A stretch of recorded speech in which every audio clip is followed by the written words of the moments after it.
In 2009, there were two major aircraft accidents which had the world focusing on the fact that loss of control in flight become the largest single cause of fatalities and hull losses in commercial aviation. Both the FAA and the European regulators were looking at this, and ICAO brought those groups together, which resulted in the publication in 2014 of the Manual on Upset Prevention and Recovery Training.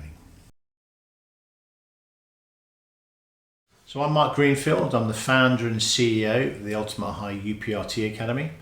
I learned to fly in the Royal Air Force and went on to run the Empire Test Pilot School for Kinetic. In 2001, I helped set up the Ultimate High UPRT Academy specifically to focus on accidents arising from loss of control in flight, and I was selected to represent the UK on the European Aviation and Safety Authority to look at the challenge of loss of control in flight, which resulted in Europe of the mandatory on-aircraft UPRT requirements set out in December 2019. Goodwood Airfield is on England's south coast. Although it's a busy general aviation airport, Goodwood is most famous for its motor racing circuit. It's a summer's day, but it gets off to a rainy, misty start. The racing circuit is active, but the aircraft are all grounded for the time being. Goodwood is home to Ultimate High Academy. For the next 2 days, Ultimate High is running an on-aeroplane upset prevention and recovery training course for 2 King Air pilots. Both of them are highly experienced aviators, but their company has nonetheless made UPRT mandatory for all of its aircrew, believing that UPRT is an essential part of a pilot's recurrent training. So there's no doubt that an efficient UPRT program is going to materially increase any pilot's ability to avoid, recognise and recover from flight upsets. Doing it up front is very useful. However, it's a degradable skill. People are going to forget about it, and so it's critical to have some kind of recurrent training program to make sure people's skills stay at the same level to afford a decent amount of protection from loss of control in flight resulting from flight upsets. The On-Aeroplane UPRT course consists of 3 hours of flight training and 5 hours of theoretical knowledge in the classroom. Let's leave the racing drivers on the track and join the pilots in the briefing room. This is the most important part of the whole thing. Okay. This is called the brain hijack. It's called the amygdala hijack. You ever heard of that before? Amygdala is part of our limbic system. Our limbic system is what we've evolved with. Humans have evolved with. It's our fight, flight, freeze mechanism. We cannot turn it off. We cannot do that. It makes you do an unthinking response. Fight, flight, freeze. Okay? And that is evolution based. Yeah. Human evolution. Have we ever been really scared? Yeah, a few times. And it is really difficult, isn't it? Because you know, in an aeroplane, can you run away? Can you fight? So the only thing that happens is you freeze. There's no doubt that flight simulators are useful in some aspects of delivering UPRT. However, what a simulator can't do is replicate the very real psychological challenges that pilots are presented with flying real airplanes. Okay, so I'm now on my base leg. I think, yeah, I'm a little bit shallow. I'm only at 500 feet. So I raise the nose a little bit. Okay, I haven't really noticed my speed. I haven't really noticed my energy state. Okay. So what I'm going to do now, I'm going to start rolling onto my final approach. Come round the corner here. And I've noticed I'm being blown through the centre line. So I use a little bit of rudder to help me around the corner, and this happens. Recovering now. Holy roll. And easing out the dive. Holy It's not what you want to happen at 500 feet, is it? If you find yourself in a flight upset, then you get fear, you get startled, you get surprise, and our primitive brains overtake our modern thinking brains, and it can materially inhibit our ability to make decisions and carry out the right or correct recovery actions. Steve Johnson is Ultimate High's chief flying instructor. He was a British Royal Air Force fighter pilot and a member of the Red Arrows display team. He was also a civilian aerobatic display pilot and a training captain with Virgin Atlantic. Steve has firm opinions about what aeroplanes are suitable for UPRT and which are not. Well, what makes this Slingsby better for UPRT than your fabulous extra? What makes it good for UPRT, I'm sitting directly next to my student, just like I would be in an airliner. So the crew is in the same positions, we're in the same positions. I can see what the student is doing. I can assess his state. I can look at them, I can look him in the eyes and see if he's feeling okay. I can watch his movements and feel his movements with the controls, and I can physically interject if I need to take control from him. Whereas in the tandem aeroplane, I can do none of those things. Tandem aeroplanes, where pilot and instructor sit one behind the other, are not suitable for upset training.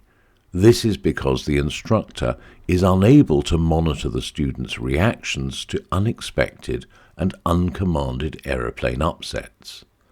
The most important element of On-Aeroplane UPRT is to teach the student not to freeze nor just to pull back on the controls. The student is actually being taught to contain startle, surprise, and to control their natural fear. UPRT is not the same as aerobatic training. It's very different, and ICAO make absolutely clear that the two should not be confused.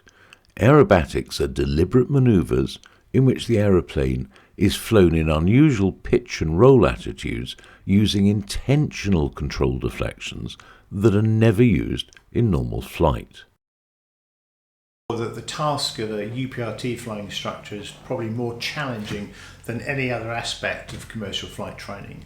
As a result, we want to make sure that we have experienced instructors with at least 500 hours is the minimum time under EASA, and ideally with an aerobatic background, not just an aerobatics qualification, but substantial experience in the all-attitude environment.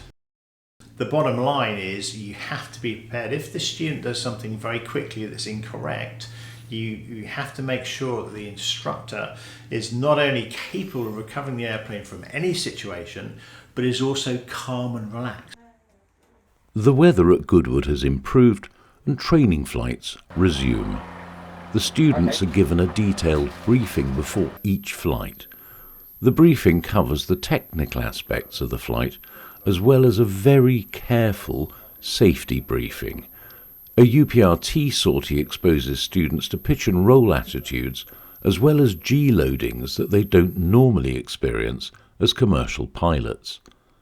And that, of course, is one of the aims of On-Aeroplane UPRT.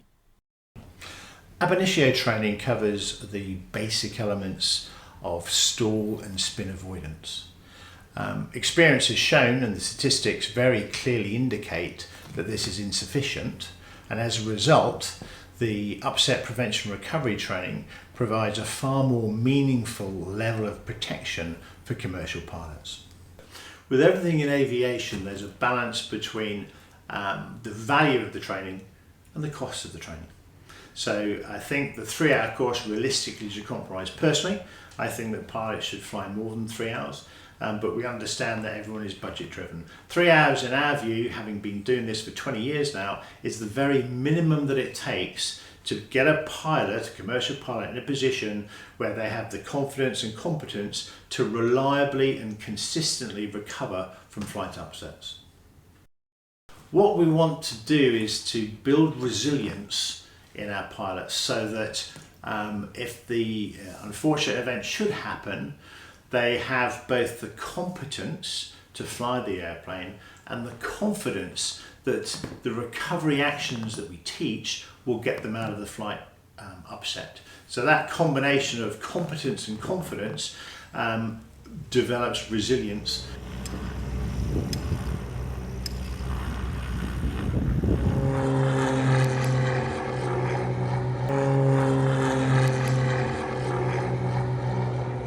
Airborne at a safe height, the students now start to experience in-flight upsets in a real aeroplane. A UPRT flight is a demanding classroom. But let's see what happens, okay? So follow me through. Here's my demo, still pointing at the same piece of man sticking out, but we're now in side slip. Okay, I'm going to bring the pan back. But my demo, but follow me through. There's the sore water. And recovering now. Push, roll, leave the power where it is, wings level, squeezing back, nose on the horizon, speed's reducing, power's coming up. So they're quite rapid, wasn't it? Even though we went through wings level, it was pretty ugly, wasn't it? Because we ended up... It's very important to use airplanes in delivering UPRT that have high structural load limits for a bunch of reasons, but let's talk about rolling G. If we're in a spiral dive, and let's assume the airplane's pulling 2.5 G in the spiral dive, if we don't unload and reduce that G, then the upcoming wing here is going to be experiencing significantly more than the 2.5 Gs in the G meter. This is rolling G.